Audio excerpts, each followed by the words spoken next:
for another dessert. This is the Oreo Ref Cake. Super bilis lang gawin, guys, and super sarap. You only need 1 pack of Oreos or kahit yung isang ganun na Oreos and chilled Nestle cream. Ito lang, as in itong dalawa lang ingredients. Super bilis lang pagkagawa, and all you have to do is put this in the freezer for like an hour or 30 minutes and it's good to go.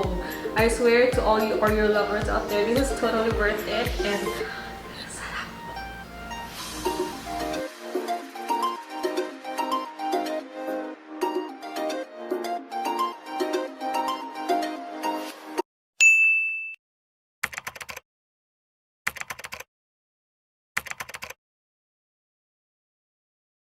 Alright, so guys, the first thing that you're gonna do is set up your table. You need 2 bowls or 2 na kahit anong lalagyan. You need your gunting for the Oreos. And then you need kahit hindi knife, kahit parang small spatula or anything to get the filling of the Oreos. And then, if you don't have any whisk, fork will do kasi hindi natin masyadong i-whisk ng sobrang-sobra yung ano natin, yung cream. So, for the ingredients, we have the chilled cream, which is nasa freezer pa until now. Later natin kukunin. We have Oreos. 1 pack of Oreos will do. Or yung isang ganyan ng Oreo. And Soju. So, the first thing that you're gonna do is open all your Oreo packages.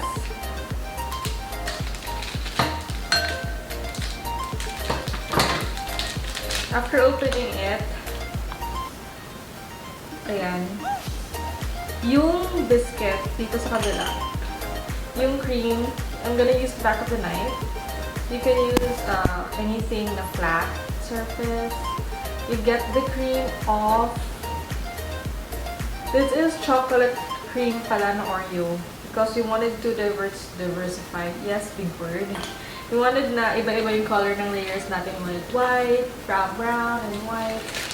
Pero if you can't find chocolate cream Oreos, you can just use the white one and mix it with the cream. Kasi I've seen kasi sa ibang Oreo na dessert, they use melted chocolate and ang complicated. You have to melt chocolate pa when you can just use the Oreo filling that you have. And then to get the color brown.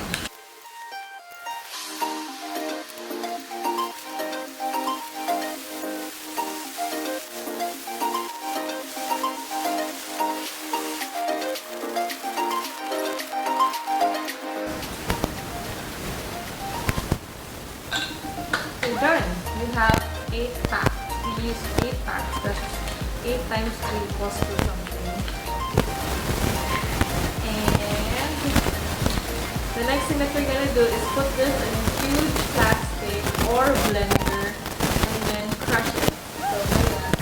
Gamitin natin ay yung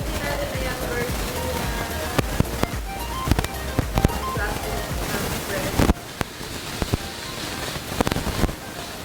And then put the Oreo biscuits inside and crush it. It's all here and then we'll crush it. Ito na yung Soju. Of course, we're not gonna put Soju in the mixture. The crush natin.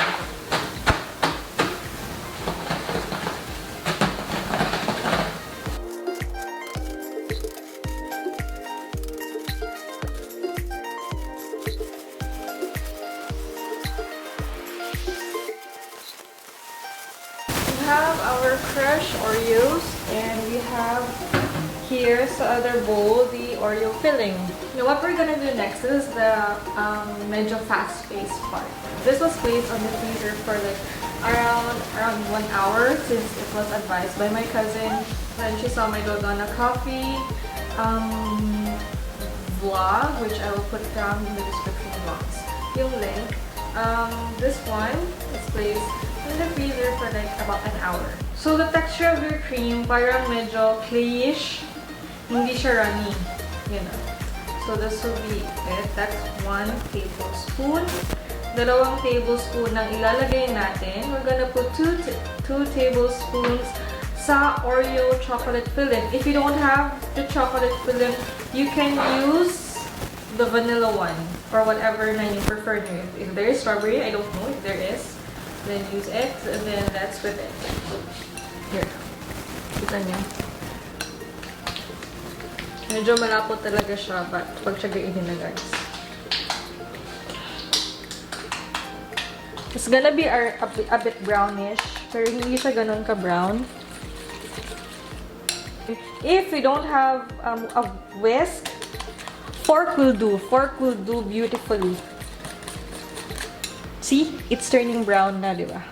So you don't need to melt chocolate or cocoa powder. And the beautiful thing when using the Oreo filling sa biscuit, it has the Oreo flavor dito. Hindi siya plain cream lang. There you go. This is basically done. We're done. So we're done with the brown layer. The white layer that you see is actually just the cream. So the first thing that you want to do, the first layer, is the Oreo biscuit. Now, kasi first layer siya, I usually like putting yung mga hindi masyadong crushed. Para may ano naman, may laman naman yung Oreo cake natin. Go after putting the first layer, which is the Oreo biscuit, we put the cream, white cream. This is the first layer. Kayo nang bahala guys, kasi cream has a bland flavor. It's flavorless. Matabang. But for me,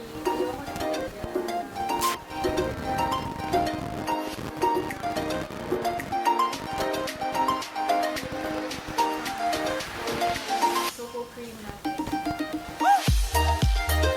So you have to be careful, you have to emphasize yung layer para it will look nice naman. Okay, so there you go, that's the white layer. Now after we put the Oreo biscuits again. After the white layer, put this one. So ito hindi na ako masyadong maarte. Crush or not, put this one. You just have to make sure that makikita siya sa side. Para presentable naman. You can actually differentiate the layers of the Oreos. So I guess that's about right. I'm not really OC, kaya medyo hindi maganda yung layering ko. But that's it. After this layer, after the Oreo biscuit, we put ginawa natin cream with choco Oreo filling.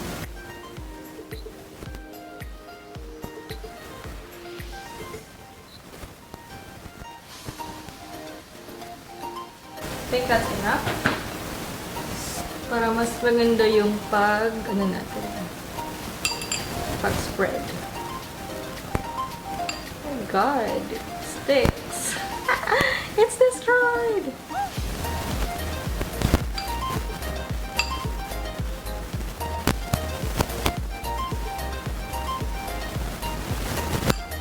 So there, that's the third layer. After the third layer, we're gonna do another biscuit. Ewan ko lang guys, pero the more biscuit there is, mas masarap siyang kainin. Based on my first experiment. So the first layer is the biscuit, which is not really that crushed. And then the second one would be the Nestle cream, chilled cream. And then the third would be another layer of the Oreo biscuit, and then the fourth one would be the Oreo cream plus, the fourth one would be the Oreo choco cream plus the cream, Nestle cream. So pinaghalo natin yun. And this one is a bit sweet. This one is parang bland lang. Parang, really like, matabang na part. And then the last, well not really the last, another Oreo layer. The last one, para lang to make it look nice. A cream, white one. Another white layer. This would make it look nice.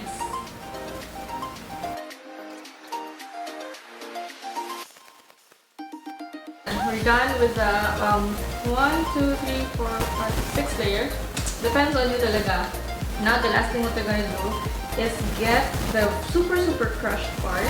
You get the really fino, the really crushed ones, and sprinkle it on top.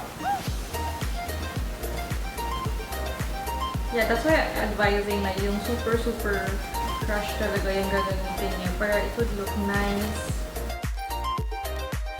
And of course, you can add one more to the serving.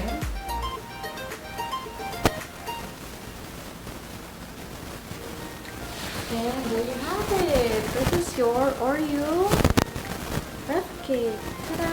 And this is your Oreo wrap cake. Chill before serving. Chill nyo ulit guys before serving. Siguro maybe an hour or kung super malakas yung freezer nyo, like 30 minutes lang, 30 to 40 minutes, and then eat. I'm gonna chill this.